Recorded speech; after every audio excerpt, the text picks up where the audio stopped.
Dear students, अस्सलाम वालेकुम। आज के इस वीडियो में हम पढ़ने वाले हैं chapter number 4 of class 10th, that is quadratic equation का क्वेश्चन नंबर 2।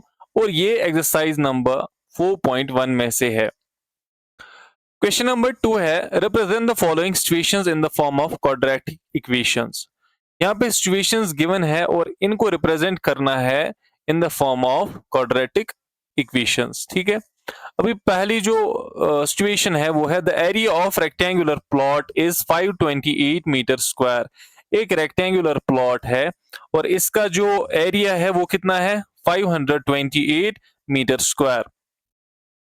ठीक है, और इसके बाद the length of plot in metres is 1 more than twice breadth. देखो, यहाँ पे एक रेक्टेंगुलर प्लॉट मैंने लिया और इसका जो एरिया है वो किसके बराबर है, 528 metre square.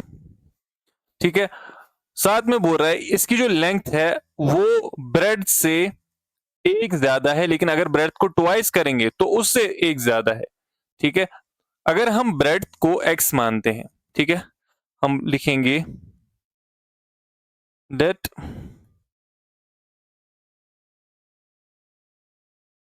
Bread of plot be x metres. ठीक है, क्योंकि मीटर स्क्वायर में है तो मीटर में इसका यूनिट होगा। एंड देयरफॉर लेंथ किसके बराबर होगी, therefore length of plot will be equal to, question के हिसाब से twice its breadth, 1 more than twice breadth. तो एक तो ब्रेड का ट्वाइस दैट इज 2x, और एक ज्यादा that is 2x plus 1 metre. ठीक है, इसके बाद we need to find the length and breadth of plot. अब मुझे बताइए एरिया जो कि गिवन है, एरिया कितना है यहाँ पे, 528 मीटर स्क्वायर। अब एरिया ऑफ रेक्टेंगल किसके बराबर होता है, length into breadth. Area of rectangle किसके बराबर होता है, लेंथ इनटू ब्रेड्थ। अब एरिया के बदले length into breadth is equal to 528। अब लेंथ कितनी है,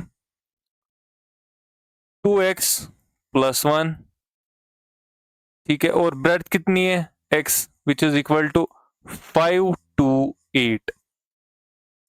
अब यहां से x को मल्टीप्लाई करेंगे 2x से और 1 के साथ, तो ये बनेगा 2x स्क्वायर प्लस x। अब ये 528 को इधर लाओ, ये बनेगा -528 is equal to 0।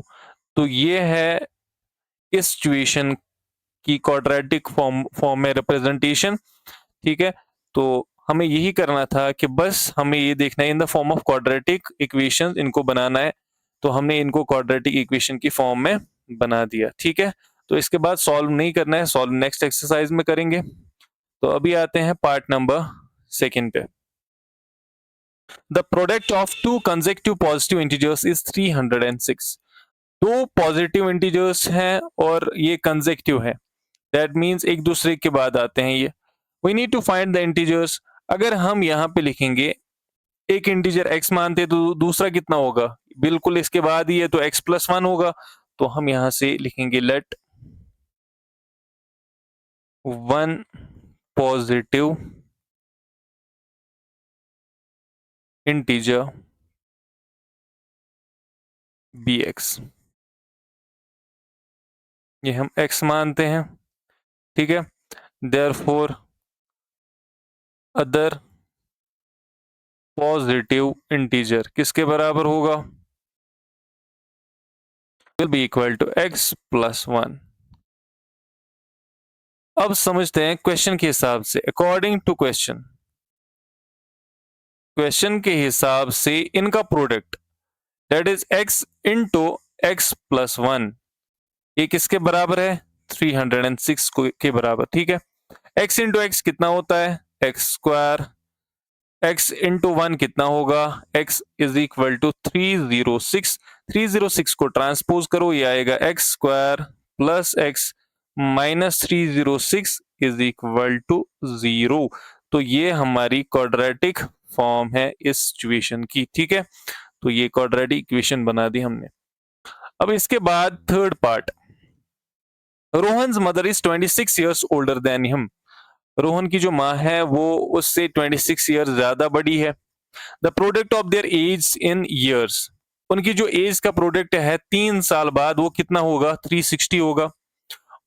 We will like to find Rohan's present age. Rohan's present age निकालनी है, बट हमें एज निकालनी नहीं, हमें बस इनको रिप्रेजेंट करना है in the form of quadratic equations. तो सबसे पहले हम रोहन की एज लिखते हैं, लेकिन present age. Let Rohan's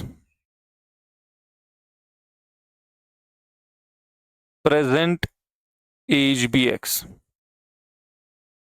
Rohan की प्रेजेंट एज को एक्स मानते हैं, therefore present age of Rohan's mother. Rohan की मां की एज क्या होगी, x प्लस 26, ठीक है, ईयर्स, और यहां से भी ईयर्स, क्योंकि उसकी जो मदर है वो उससे 26 ईयर्स बड़ी है। अब आते हैं 3 साल बाद, आफ्टर 3 ईयर्स, आफ्टर 3 ईयर्स। अब बताइए एज ऑफ रोहन। आज रोहन x साल का है, 3 साल के बाद कितना होगा, x प्लस 3 ईयर्स उसकी एज होगी, ठीक है। और उसकी जो माँ है रोहन की, एज ऑफ रोहन मदर, माँ की एज कितनी होगी तब 3 साल बाद, x प्लस 26 प्लस 3, है ना। तो which is equal to x प्लस 29 ईयर्स। अब समझते हैं, अब बोल रहा है 3 साल बाद इनकी जो एज है उसका मल्टीप्लीकेशन करना है, और वो 360 के बराबर आता है इसको, ठीक है। तो ये रोहन की 3 साल बाद एज, ये उसकी मदर की 3 साल बाद एज। तो according to question, according to question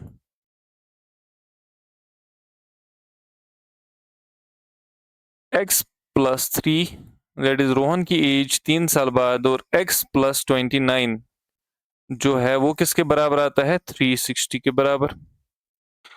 अब मल्टीप्लाई कीजिए, अब x से ऐसे कर सकते हैं, x से अलग लिखेंगे, पहले x प्लस 29 को करते हैं, और उसके बाद 3 से x प्लस 29 को करते हैं multiply, which is equal to 360, ठीक है। आगे देखे, x इंटू एक्स कितना होता है, x square, plus x into 29, 29x होगा, प्लस 3 इंटू एक्स 3x होगा, प्लस 29 इंटू 3 कितना होगा, 3 9 आर 27, 3 2 आर 6, और 87 आएगा, ये इज इक्वल टू 360। इसके बाद 29x और 3x कितना हुआ टोटल में, x square plus 32x plus 87 minus 360 is equal to 0, ठीक है। तो ये हमें यहां से जो है इक्वेशन मिलने वाली है। अब यहाँ पे इसको माइनस करेंगे, तो हम क्या लिखेंगे, एक्स स्क्वायर प्लस 32x। अब इनको आपस में मल्टीप्लाई करते हैं, 3 प्लस और माइनस माइनस होगा, और 360 को माइनस करते हैं 87, तो वहां से आएगा 273, लेकिन वो माइनस में आएगा, माइनस 273 इज इक्वल टू 0। तो ये है इसकी क्वाड्रेटिक इक्वेशन, ठीक है। क्वेश्चन नंबर 2 का थर्ड पार्ट। अब आते हैं पार्ट नंबर 4, बहुत ही अच्छा क्वेश्चन है। A train travels a distance of 480 kilometre at a uniform speed। बोल रहा है एक ट्रेन चल रही है और यूनिफॉर्म स्पीड से चल रही है, ठीक है, और डिस्टेंस कितनी ट्रैवल करनी है उसको, 480 किलोमीटर कर रही है ट्रैवल। बुरा अगर उसकी स्पीड जो है, if the speed had been 8 kilometre less, अगर जो इसकी यूनिफॉर्म स्पीड थी अगर उससे 8 किलोमीटर कम वो चलती, then it would have taken 3 hours more to cover the same distance. तो यही 480 किलोमीटर कवर करने के लिए उसको 3 घंटे ज्यादा लगते। We need to find the speed of train, हमें ट्रेन की स्पीड फाइंड आउट करनी है। ये करते हैं, ये एक ट्रेन जा रही है, ठीक है, ये ट्रेन जा रही है यहाँ पे, और इसको टोटल डिस्टेंस जो कवर करनी है वो 480 किलोमीटर्स करनी है, इसको डिस्टेंस ट्रैवल, ठीक है, ये डिस्टेंस है। और इसकी स्पीड हमें नहीं पता है तो x मानते हैं, x किलोमीटर पर आवर। अब इसका टाइम अगर निकालना होगा तो टाइम किसके बराबर होता है, डिस्टेंस डिवाइडेड बाय स्पीड, ठीक है। तो इसका टाइम यहां से निकाल सकते हैं, तो हम वही लिखेंगे, let its uniform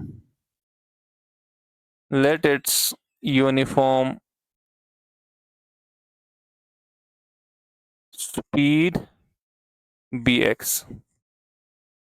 x kilometre per hour, ठीक है। तो डिस्टेंस कितनी ट्रैवल कर रही है ट्रेन, डिस्टेंस ट्रैवल्ड,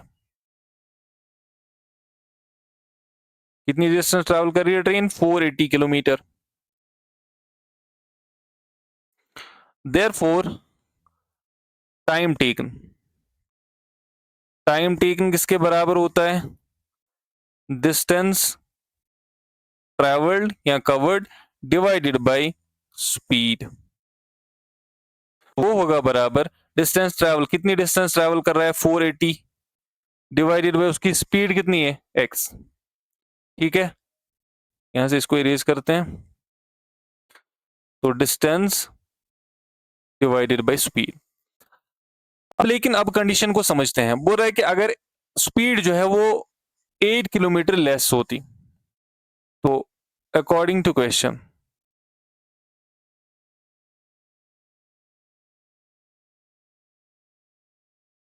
क्वेश्चन के हिसाब से जो स्पीड होती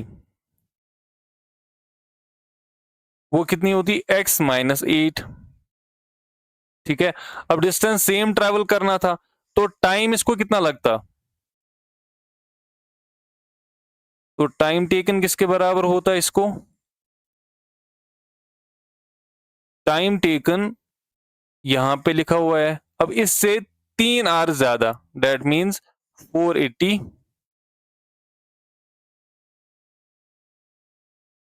divided by x plus 3।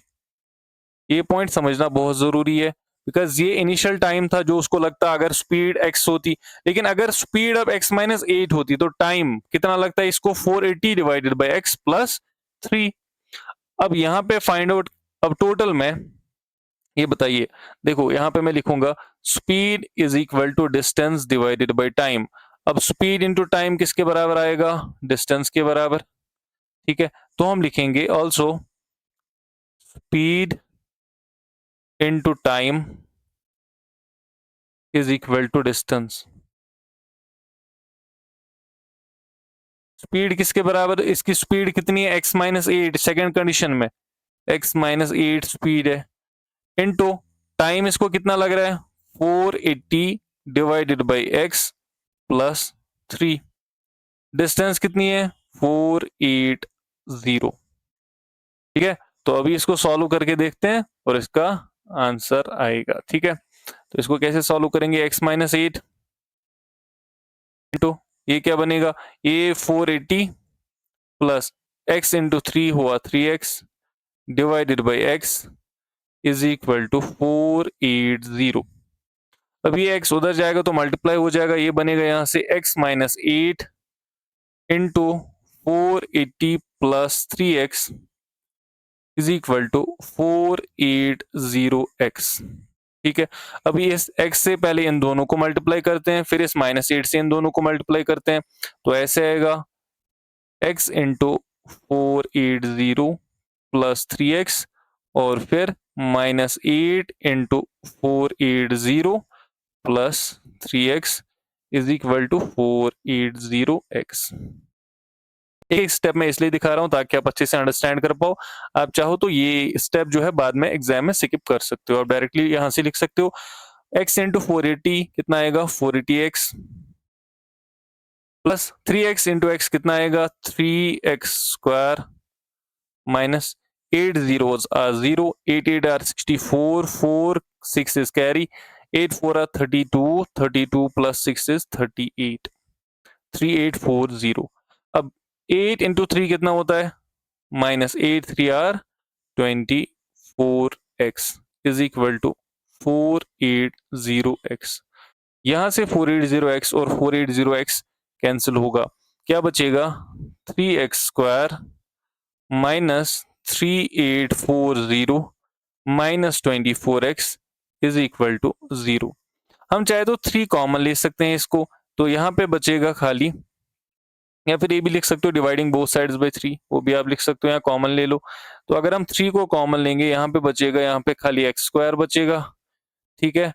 3 1 are 3, 3 2 are 6, 3 8 are 24, 3 0 are 0 minus 3 8 are 24 is equal to 0।